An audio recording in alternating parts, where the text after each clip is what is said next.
Well, good evening, everybody. Welcome to my presentation tonight, all about the lost linears, recent investigations into Offas and what's Dyke. I'd like to first by saying that tonight I want to talk to you about a lot of the work that we've been doing recently. Some of you may well have already seen some of this presentation before about some of the sites we've worked on, but do hang in there to the end, because the last site I'm going to talk about, which is up the Greenfield Valley, that is new information, and I'm going to give you some nice new dates, something you can take away with you, so it's worth hanging in there to the end. So over the years I've had the opportunity to excavate and work on a lot of the shorter dykes in mid Wales, up on the uplands there, all dated from the very early medieval period, post-Roman period. And occasionally the odd watching brief developer funded work on Offa's Dyke and what's Dyke as well. So I've become very familiar with the techniques of trying to date these earthworks. And a lot of the work, whether it be with what's Dyke or Offa's Dyke, has been partly developer funded over the years, and occasionally as part of CADU funded projects as well across Pan Wales. So tonight, I want to talk to you about some recent work that we've done over 2018 and 2020, specifically at three sites. One at Erddig Park outside Wrexham, which is where we were looking at What's Dyke. One at Chirk Castle in Chirk outside Wrexham, that's where we were specifically looking at Offa's Dyke.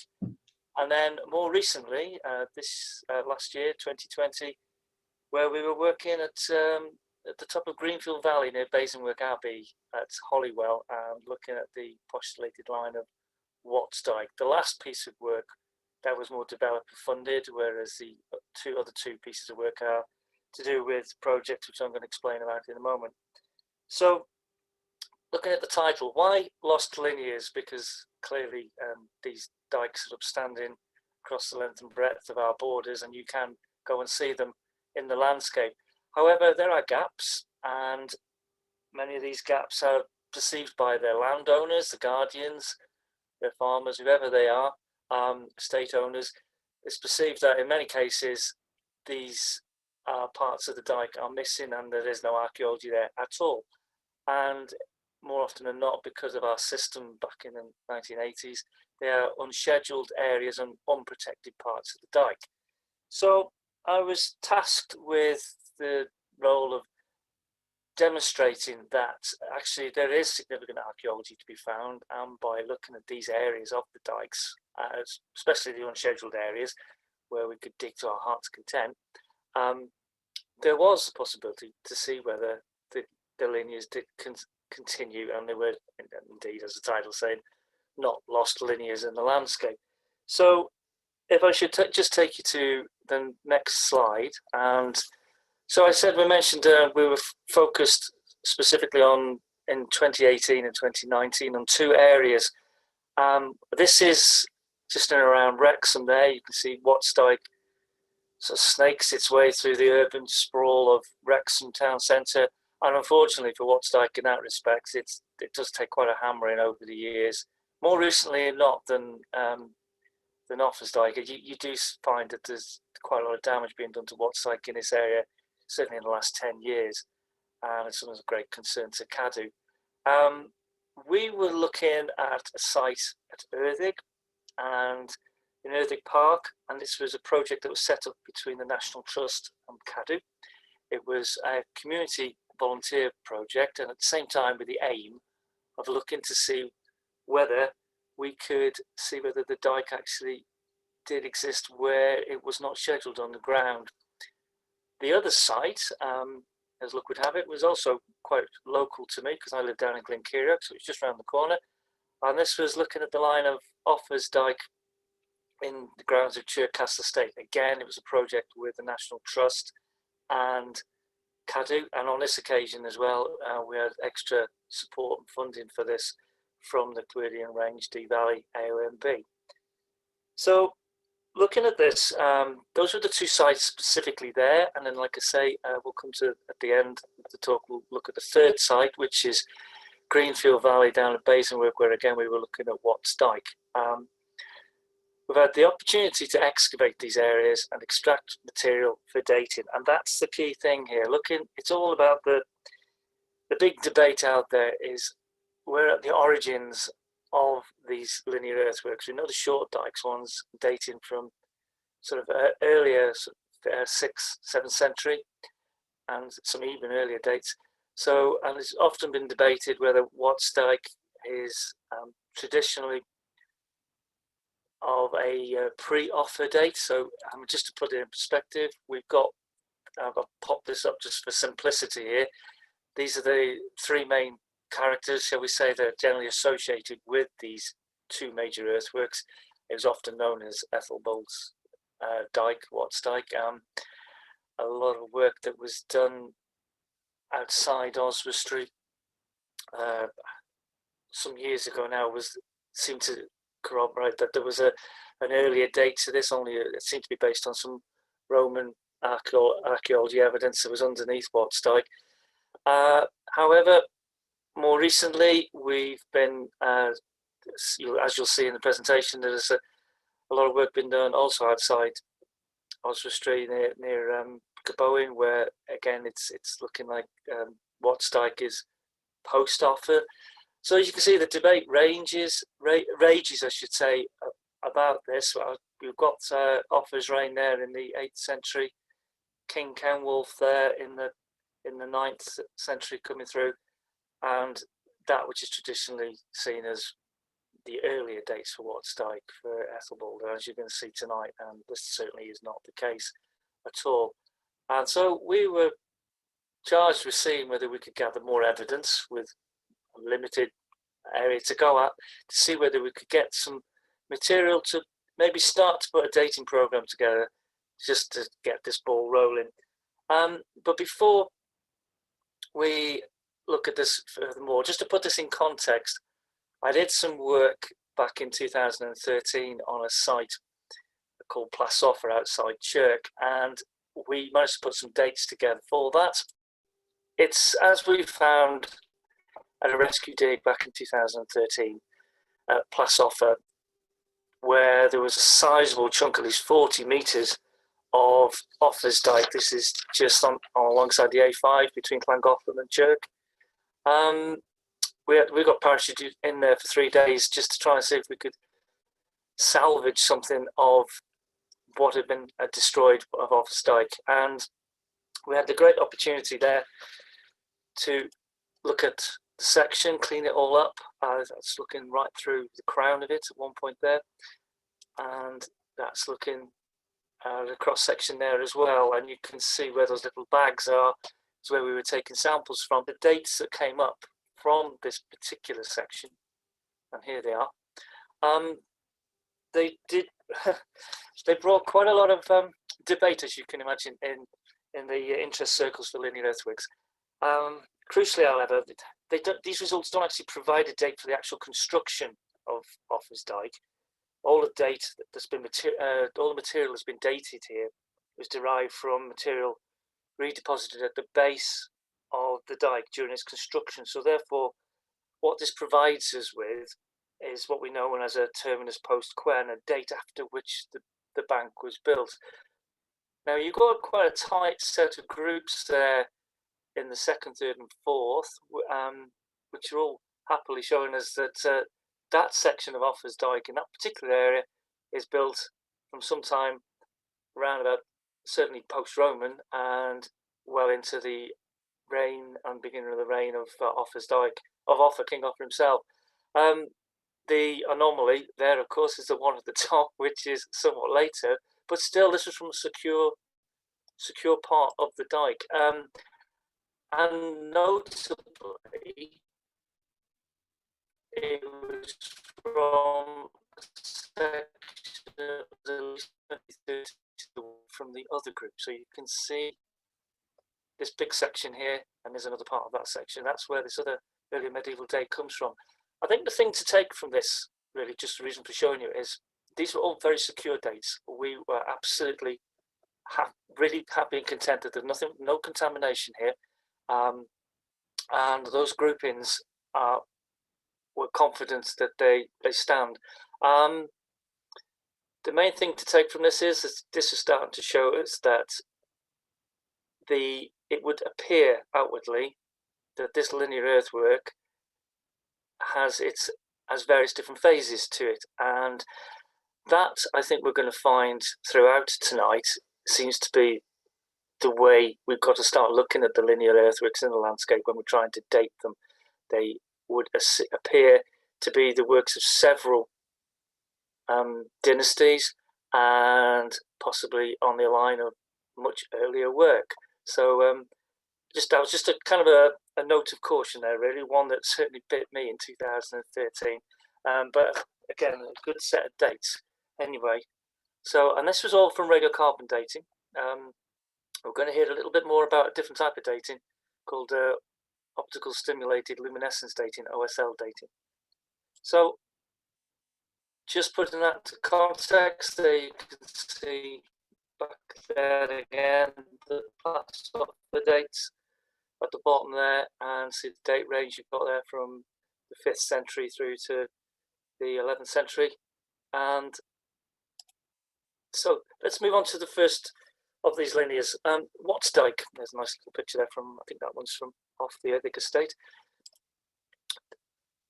Up until 2006, we had a single radiocarbon date from Mile Oak, which is the business park out near Oswestry. This work was undertaken by Shropshire Services with Hugh Hannaford, and the date at the time was put in the construction from base data from underneath the Dyke, though there's been some debate about there being Roman archaeology. I think it's a fire pit of some sort that may well have had some contributing factors to the dates here, but you've got a 4th to 7th century date there, and that was the only date we had until an excellent piece of work was undertaken in 2006 by Tim Maylam, who ironically now, since I put this presentation together, is now my new line manager in work. So we've got a meeting of the minds now to discuss many things about linear earthworks. And Tim did a wonderful piece of work outside Gobowen on What's Dyke, and the paper there, The Origins and Design of Linear Earthworks, the Welsh Marches. If you check that out online, it's a very, very good read. He took about, I think it's about 8 OSL dates, as well as some C14 dates, and basically these dates were putting it at the end of the 8th century, overlapping into the early 9th century, so it was putting it squarely into the reign of King Kenwulf there. And I don't think there's been another piece of work to date yet that has actually had so many dates taken in one particular section of What's Dyke. So that certainly put What's Dyke back on the map. And in this instance was saying that it was possibly constructed after Offa's Dyke. So I just sort of throw that up for you to see as well. So I'm going to take you to the first site that I excavated, and this is What's Dyke at Erddig, and there you can see there, just around there. We were asked as part of the project to check out the alignment of the Dyke where it was no longer visible on the ground. As you can see, a number of little posts across here. We did an auger sample across this section in front of the west prospect of the main house at Erddig Hall. So that's this area here. And we also did some further work up in the north here, just shy of where the Motte and Bailey is, and then down the bottom here in this area. The scheduled area, the site that's protected, is that's hazed in pink. You can see there and down the bottom. So we were only allowed to excavate. The idea of the project was to see where these gaps are, whether actually there's any evidence of a linear earthwork there. So there we are, you can see it there. So this is the area I'm looking at down here. This is where we're going to excavate. Where I've circled it shows there is a slight, just a hint of earthworks there.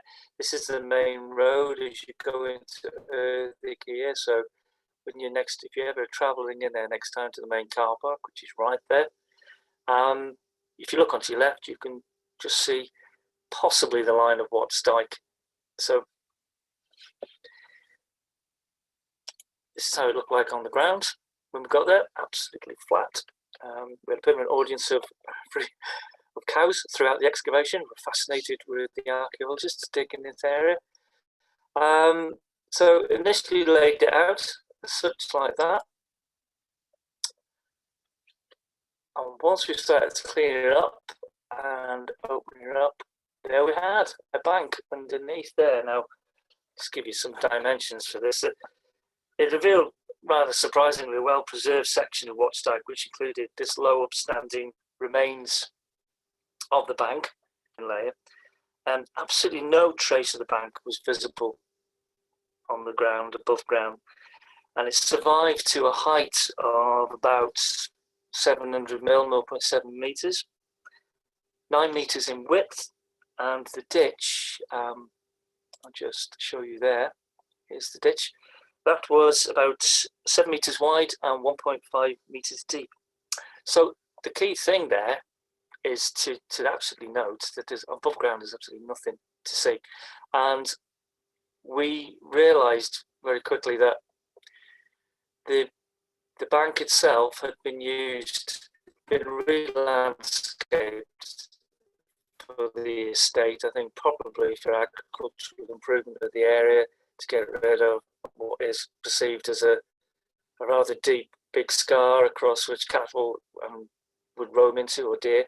So from dating from what we could see from the excavation, sometime around the late 18th century, remodelling in the Erddig Park, and large sections of Watts Dyke just being whole scale, just pushed over and pushed into the ditches and just flattened. However, as we have found, you don't need a great deal of surviving material to date an archaeological layer. Interestingly enough, just coming back to this picture, you can see this shadow that held water retaining in it underneath the Dyke bank. And the reason I point this out is this is a story that repeats itself with archaeologists digging the linears. Earlier archaeology underneath, we had a wonderful pit preserved underneath this bank from which we were able to get dating material.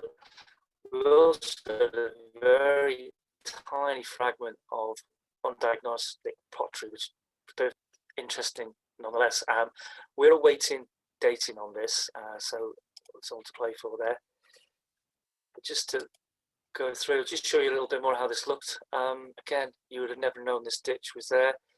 The material at the bottom, the dark material, is post-medieval fill. The light clay stuff at the top, that's Watts Dyke that's been pushed over and sits on the top and caps the dike.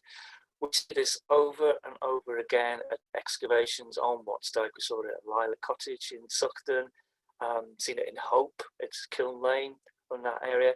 So it's a story that keeps repeating itself, and you'll see it repeats itself tonight. So there's my good self wearing a natty little sock on my head. It was really hot that summer.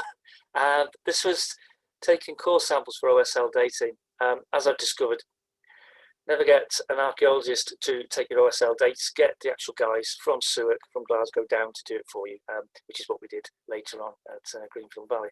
But nonetheless, here's a section drawing of the Watts Dyke at Erddig. You can see the bank there and then the ditch coming down. In the bottom plan drawing, you can see the ditch, the pit that sits underneath there. So work that is still outstanding for Watts Dyke at Erddig is that we're awaiting, and I had hoped to have them for you tonight because they're way overdue, but due to lab technicians being furloughed up at Newark in Glasgow, they're a little bit behind on their radiocarbon dating. But we are awaiting radiocarbon dating from a couple of layers of the base of this bank here, from the base of the ditch over here, and also from the pit underneath. The OSL dates that we had taken from around this area, they came back with contaminated sample dates, glacial dates, though we have the possibility to revisit that in the future. So that's something for us to look at. That could have been actually the way I retrieved those samples, as I've learned over the last year and a half, by having the actual Chirk team alongside me in future. Far more reliable, I would say. So that was our excavation at what's like. Again, it's the sighting of the on the Erddig estate is right on a scarp overnight for prehistoric archaeology as well. So maybe I wasn't too surprised to see that we have potentially prehistoric archaeology underneath the linear earthwork, which was still yet to date. It's down as what's Dyke, but that remains to be seen. Our next site was out at Chirk Castle estate. Again, we plummeted for an area that was unscheduled. You can see this is here. This gap there where the lake is. The lake was put there in the 18th century, man-made. And there's a nice shot of the LiDAR showing the linear earthwork coming across, and then there it is out there. That's the castle up on the top of the hill. And that's, again, just to close in, that's the area we were looking at. That's where I wanted to dig here, just to see. There was nothing on the ground, but we're pretty sure that there was an opportunity there to have a look for Offa's Dyke. It was a wonderful hot summer, and it's the lowest the water's been in the lake for many years. And so while we were there, we took this wonderful photograph just showing the Dyke just peeping through the water line there. And there it is again from the air. This is the Dyke coming down across here. That's the main road in. So what did we find there? Well, we found a substantial ditch, about 6 meters wide, 2.8 meters deep, together with remains of a bank. On the surface, all this was hand dug with volunteers' help and students from Chester Archaeology department from the university there. And initially we just took, as you can see, nothing on ground surfaces, and then dropping down into, it was really hot and dry conditions. Occasionally you come across these buried ground surfaces. You can see like a black line across there. So we get quite excited about these because of my years of digging on the short dykes up on the uplands in central Wales showed that these were the sort of ground surfaces that you want to look for, where you'll get remains of the early primary basal deposits of linear earthworks. On this occasion, we discovered that ground surface 20th century. We know this because there's a 303 cartridge shell from the First World War. And then we discovered, as we did more research on the site, that that particular site had been used for training during the latter part of the 19th century and the earliest 20th century. So much so that we believe they did quite a little bit of landscaping in the area, and they may well be responsible for some of the removal of Offa's Dyke in this area to allow movement across the training area.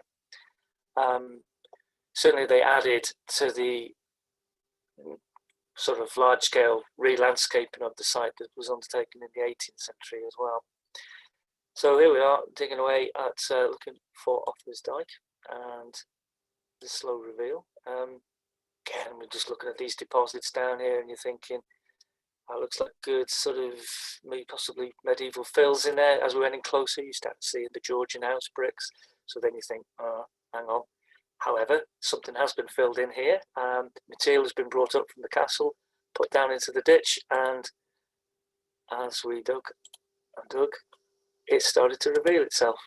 And there you go. So this is in 2018, and you've got quite a substantial ditch. There's a castle in the background, you can just see there.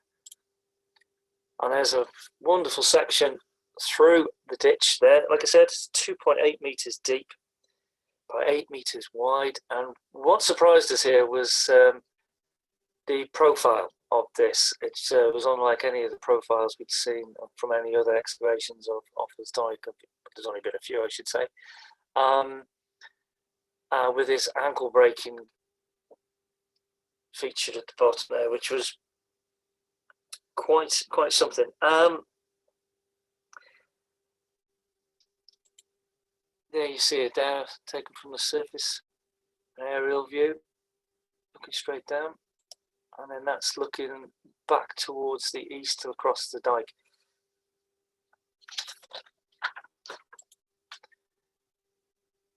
We went back in 2019 because we hadn't had time to get down to the basal deposits here, where we found that these actually is Offa's Dyke in situ, the lower primary layers, and then this is the east side here where you can see there's been a quarry ditch. So you've got material excavated from both sides to provide what would have been the upstanding dyke.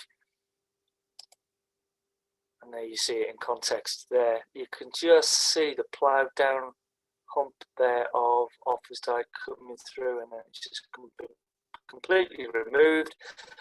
Probably, we imagine, to improve the view from the castle across to the ornamental lake. I'm sure Lord Middleton got up in the morning, looked out of his window and thought, there's a great big earthwork in the way, I can't see my boating lake. So got rid of the dyke at this end, and yeah.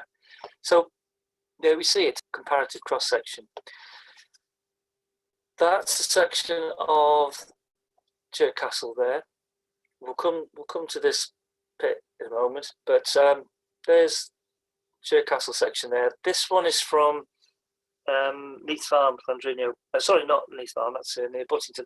This one is from down at Knighton, and you can see it's a far more kind of dumpier, wide, broad ditch. Though I would argue that could be due to it being recut, opened out, whereas the section up at Chirk is very much as it was originally intended to be. Now, I'm not going to suggest at this point any interpretation to why that is. I just wanted to see how the profile of Offa's Dyke's ditch can vary the length and breadth of Wales, and this was quite a surprise to see this. Just coming back to this now. So yeah, it was a very markedly V-shaped, narrow, steep-sided slot at the base, around 1 meters deep and half a meter wide. Definitely contrasted with other sections, I should say. Now, something else I'd like to have a look at.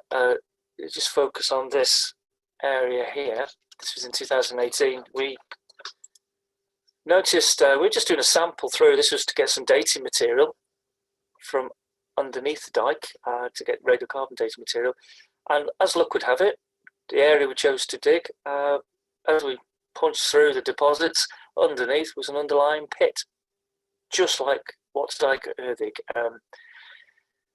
It's almost as if they're building these things to form, but this again showed underlying archaeology along the line of a linear earthworks. We went back to this in 2019, and we re-excavated quite a large area just so we could see the extent of this.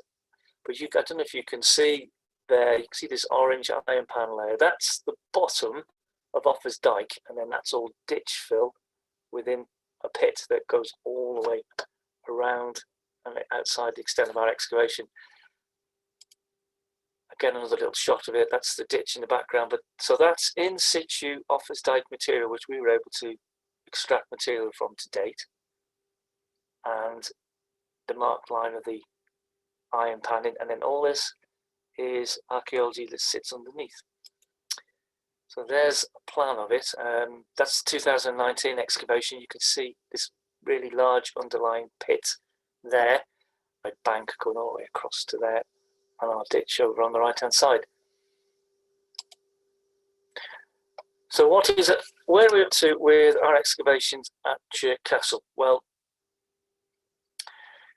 2021, we are still awaiting radiocarbon dating to come back. That will come back at the same time as Dyke and Erddig. So we have the bank over here, which hopefully will give us certainly a construction date, or a terminus post quem at least, of that date after which this dike was constructed.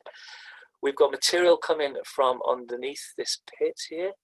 If that's going to be interesting to see whether that's going to give us a prehistoric landscape. If so, it'll be the first prehistoric archaeology that's been revealed and dated on Chirk Castle estate, so that's good. More research questions there. Now down here in the ditch, I don't know what's happened over the years with other excavations, but one thing we did not suffer from was a lack of dating material. This was absolutely riddled with carbon, twigs, and all kinds of material that we can use for dating. So we took lots and lots of samples all the way down. So we're awaiting dating from various different layers here. The labels in red, 108, 107, 106, they're the OSL dating. That's the optical stimulated luminescence dating. This is this other technique of dating where you date the soil.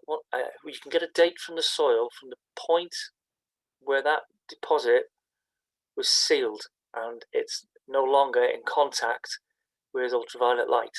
So basically the quartz in that material, that clock, is set to 0, and there's a very clever way in a laboratory of extrapolating a date and tells you when that material was covered, when it last saw daylight. And that's the clever thing about OSL dating, because it's it's more reliable, it's less likely to be contaminated, and we have less of the problems with these terms post-quem dating. So it's the more favoured way to date material. And so we do actually have a date from there.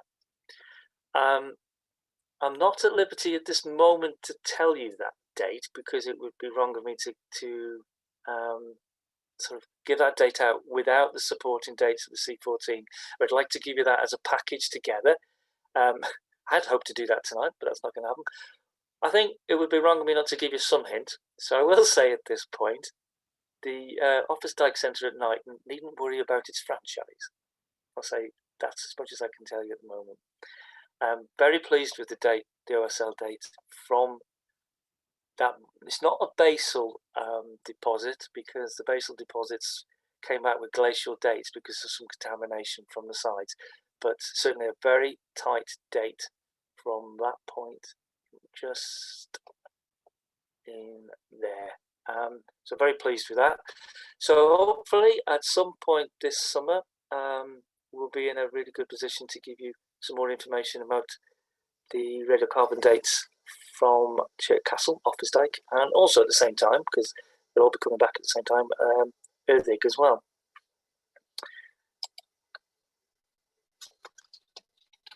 Seems to be going on at some pace here, so let's have a look at this. We had an opportunity last year, literally just before we all went into lockdown, before COVID hit our shores. This was in February 2020. There is a development of a cycle route at the Greenfield Valley from Basingstoke Abbey all the way up to the top, which is a very popular walking route up to just behind the secondary high school there at Holywell. And so we were asked to go along, and as part of scheduled monument control consent for working for CADU and Flintshire County Council, to see what the implications were for what's Dyke in this area, or what is known as what's Dyke. It's quite patchy the way it's been laid out there. It's sitting in a very industrial landscape, and the problem with this particular section of what's Dyke in this area, if you're ever down there, is it's rather difficult to unravel upstanding earthwork that is possibly post-medieval. I mean, you can imagine the route from Basingstoke up onto Holywell is a well-trodden traditional route from the estuary up to the uplands, dating back to prehistoric times, right through right through the industrial age.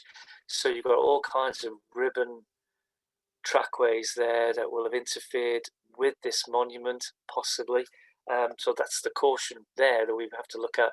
So on the old OS mapping, it shows a nice line and marks it out as Watts Dyke, but you really do look at it and think it's quite a mess down in Greenfield Valley. But nonetheless, we were charged with the task of seeing if we could understand the monument, or even see if it actually was for real and existed, and where they wanted to do improvements to the cycle road.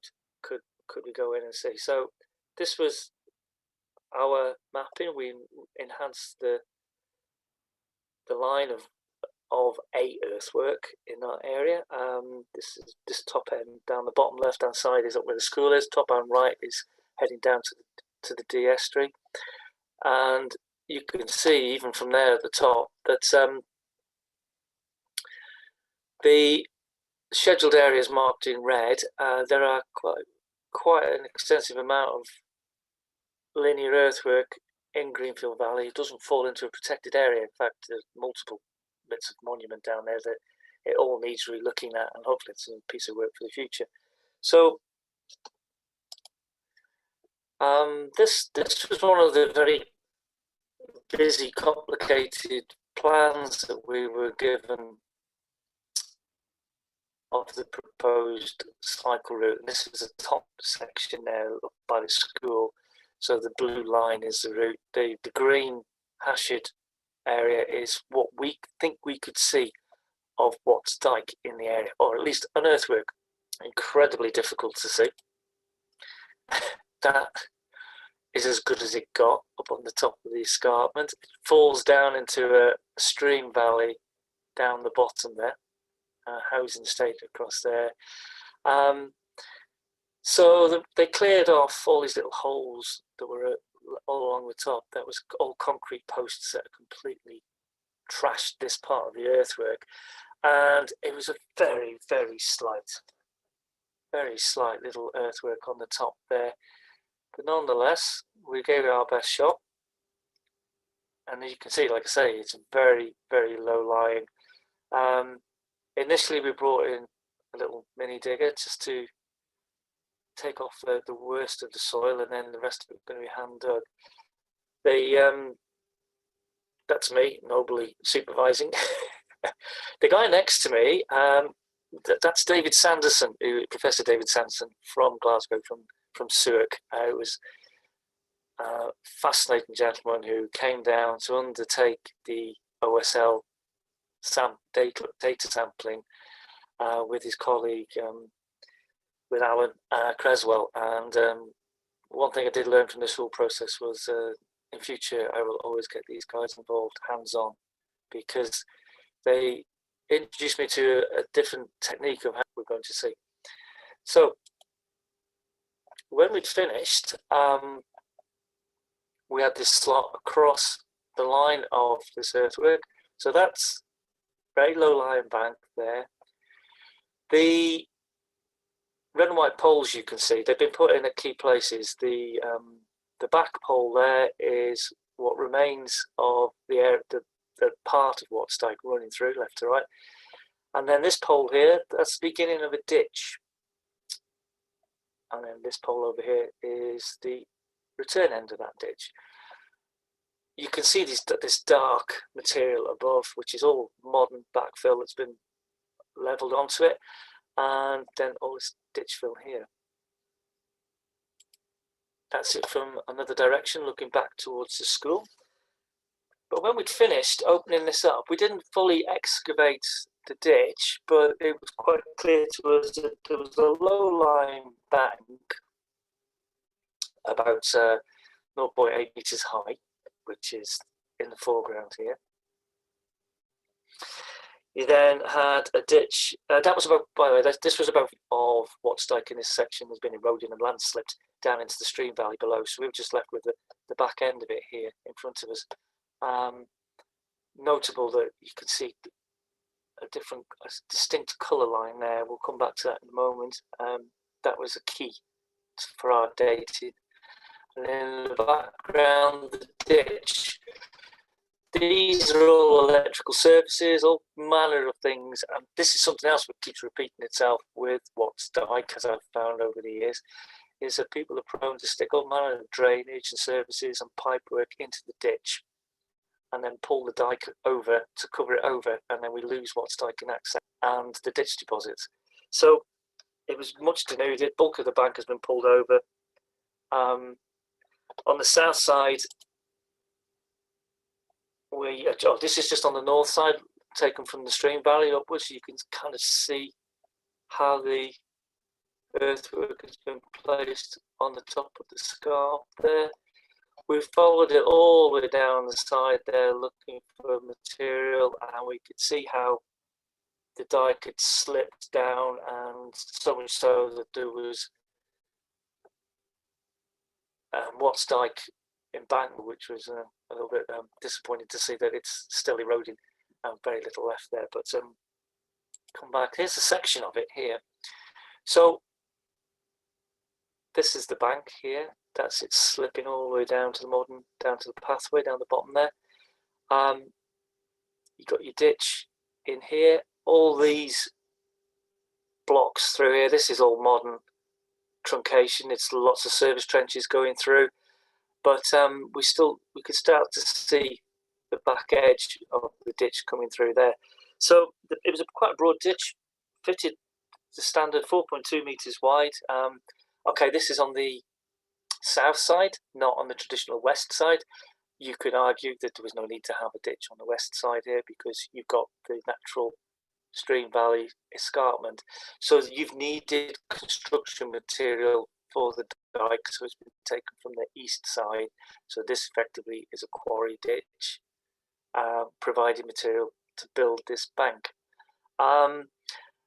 Like at Erddig and also at Lilac Cottage in Suckton, you've got a big 4.5 meter wide, practically, rather, almost 2 meter deep ditch in the corner of your field. And as a farmer, probably agricultural improvement in the 18th and 19th century, as we keep seeing, they just pulled the bank down and use it to backfill the ditch. And to all intents and purposes, you go there today and you can't see anything, but it's still there. So this seems to be a common problem, specifically with Watts Dyke, less so with Offa's Dyke. What else can I say? Yeah, I've said about the parallels there. So also adding to the profile problem at Greenfield is you can see this layer here, number 1, running across the top. When they made some improvements to the sports field at the secondary school, they took a whole load of topsoil from the football pitches, and all along the line of Watts Dyke down at Greenfield, we've now discovered and can see this now, is that's been dumped over the top as well. So that just makes the whole profile look even more denuded, and you basically can't see Watts Dyke in that area, but it is buried and still there.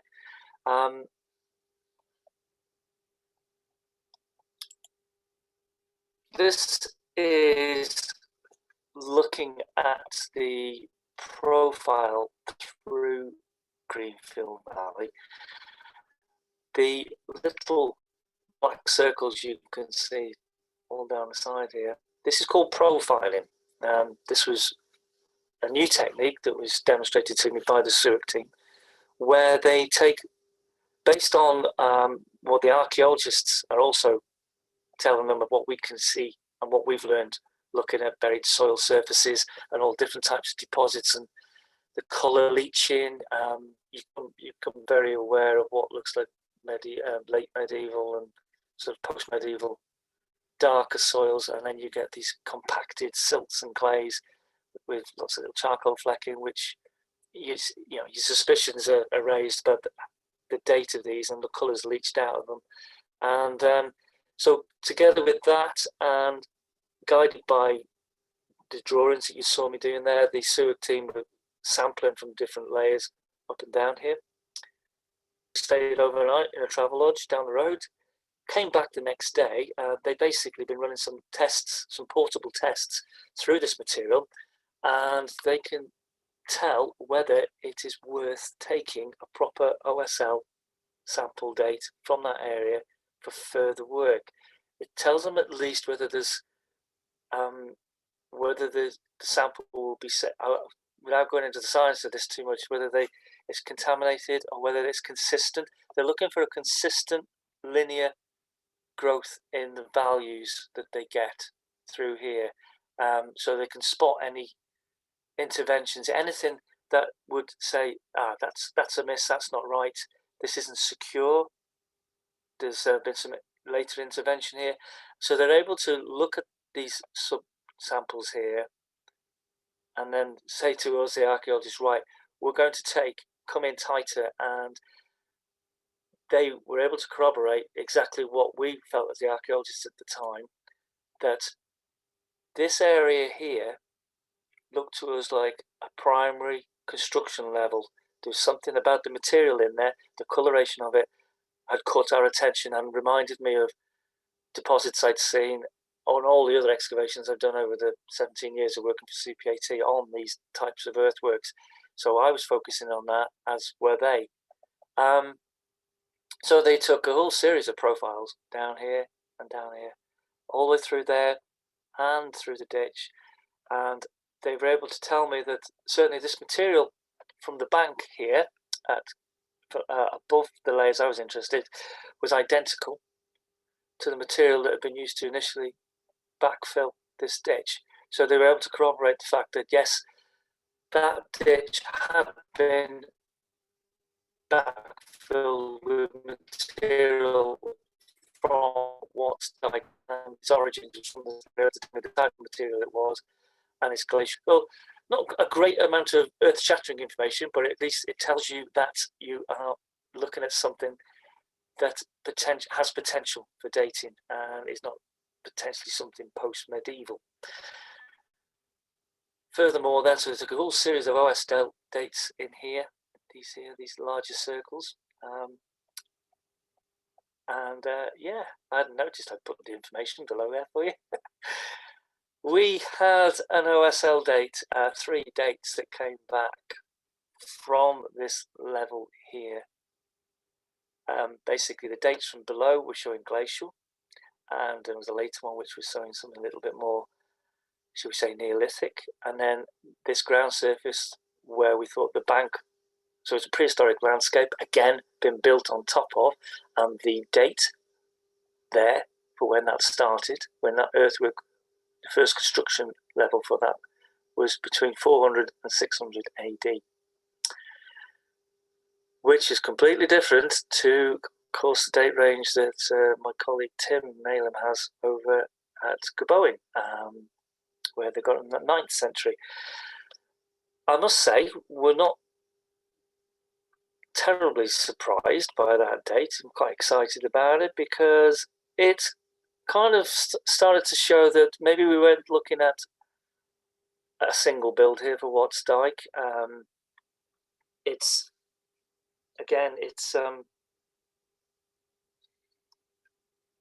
showing us that there's just a picture there just to show you Alan Creswell there from Chirk coming back and taking the extra OSL information there. That's the cartridge there that he's, and that's coming in right on the levels we were interested in. So yeah, we're getting dates for this section of this earthwork. We're not saying it's Watts Dyke, it's down as Watts Dyke, or at least its early origins are between 400 and 600 AD. Alan and David are, as I speak at the moment, and hopefully I'll get some information off them next week about this, they're refining this date for me, just do a little bit more work on it. They promised me that they're refining it and it's going to stay within that date range. They're just seeing if they can get it even tighter, tightening it up to see which sort of way it's going to swing. Is it going to swing more back to the sort of 5th century or 6th and 7th? But it just, I think, goes to demonstrate that there is great potential there still to, with all these earthworks, to get valuable dating material, even from something that's not upstanding. David and Alan did say to me, next time you drag us down from Glasgow in, can you sort of throw us at a section of Dyke that's upstanding 3 meters, and then we can have a really good play with it. But for now, they're having to deal with just these denuded banks that we've got here down at Greenfield. We did have another look at another section of earthwork at Greenfield Valley. This was down actually on the cycle path because we wanted to see. This was a low-lying bank. It was down as we had it down as an escarpment, and Watts Dyke was supposed to be up on the top to the right up here from the field, and then there was a ditch here. And what Flintshire Council wanted to know was they need to improve this cycle route here. And here was this so-called counterscarp coming through. Was it post-medieval? To say, actually, the construction of this was far more impressive for such a small piece of bank than it was up on the other trench, and very, very leached out, compacted material. Did not look like anything from the 17th, 18th, or 19th century. Severely truncated, and at its core was some really nice cobblestones that have been built in. This is the path you can see encroaching on it with lots of modern rubbish over the top. So unfortunately, at this point, my colleagues from Suic had gone back up to Glasgow because they only came down for a couple of days to help. So I had to go do my own sub-sampling and valiantly collected some sub-samples for them, and then took some OSL samples as well through the bank. That's now sitting in the laboratories up in Glasgow, and once we get the opportunity to raise some funding, we are hoping to get some grant-aided funding to pay for some more OSL dating from this area. We've also got radio to bank and OSL date material taken from here, and then sub-samples all from the bottom here. We also took, for good measure, some C14 dating material as well from there. So one thing we did notice about this is that the adjacent Holloway to the right-hand side now would appear to be, okay, it was utilised as a trackway, but that's everything to the right over here. There. It looks like it was probably the quarry ditch to construct a large bank, most of which over here is now gone. At least we thought so. You go further down the alignment for Watts Dyke, and you get a bank that's about that wide right across. So this is where the modern footpath is. But we noted that underneath the modern footpath, there was still primary construction levels for this bank surviving under there. So the implications are for when they're building the cycleway that if they intend to go any deeper than 100 mil underneath to improve it, they're going to have to get the archaeologists in to just to collect more material, or to at least try and not even remove the dike. It's certainly, there is a monument there to be seen. So there we have it. Just to finish off there, so that's where we're up to there. We're still awaiting radiocarbon dating from this section. OSL dating we've got, but that's been refined. And in summary, we've got more information coming for Offa's Dyke and also for Watts Dyke up in Erddig. Just to revisit this date, 400 to 600 AD for a linear earthwork.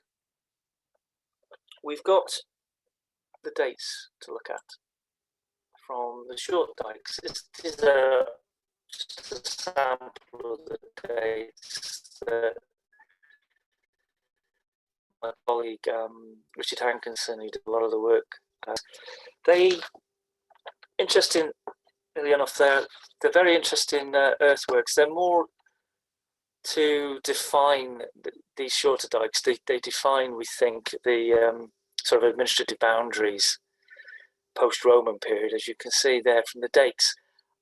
Certainly for things like cantrevs and cummards in the Welsh administrative systems, and we think that's what these short dikes are on cross ridges and down in the bases of valley bottoms. But it's interesting to see that there is this tradition here of earthworks being constructed as such like this in the 4th, 5th, 6th century there. Those dates sit quite nicely with the dates we got down in Greenfield. And I do wonder whether what we're seeing here with Watts Dyke is a situation where Watts Dyke specifically is an accumulation of lots of pieces of administrative earthworks that have been constructed over time that have been then linked together. So you're going to get conflicting dates wherever you look at it on the line of it, and successive builds, quite possibly. That's ironically, just to think about, going back to think of King Kenwulf, who's attributed now to that large section of Watts Dyke down in Caboin, that he died at Basingwork prior to his season's campaigning against the Welsh, right on the edge of this Greenfield Valley section that we've been looking at. So just all came full circle there for me, I think. But it's interesting to look at these dates anyway. It's and also just to finish off, that's just a nice little image of looking at Offa's Dyke, going at Chirk Castle, looking back to the hills above Llangollen there, and just demonstrate again. You can see the linear is just completely lost in the landscape, but it's there to see.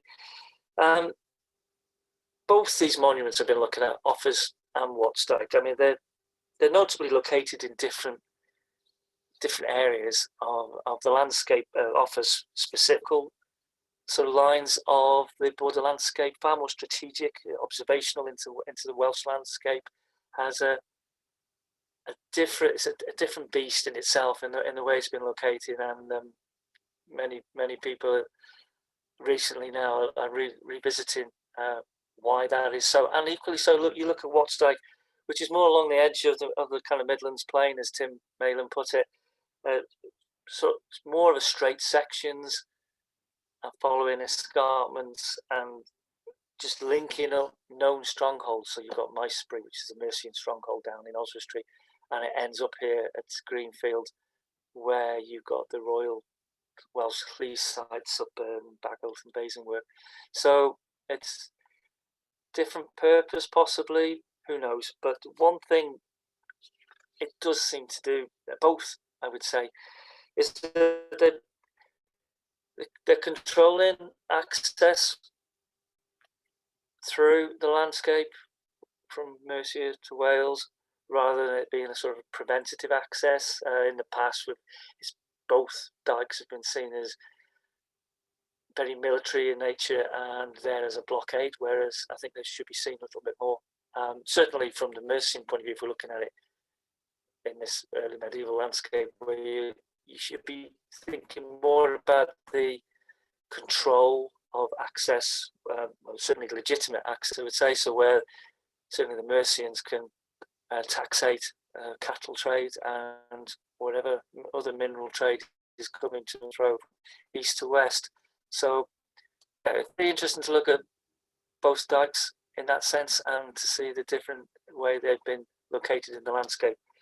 And that, ladies and gentlemen, concludes our synthesis of this work that we've done up to date. And thank you very much.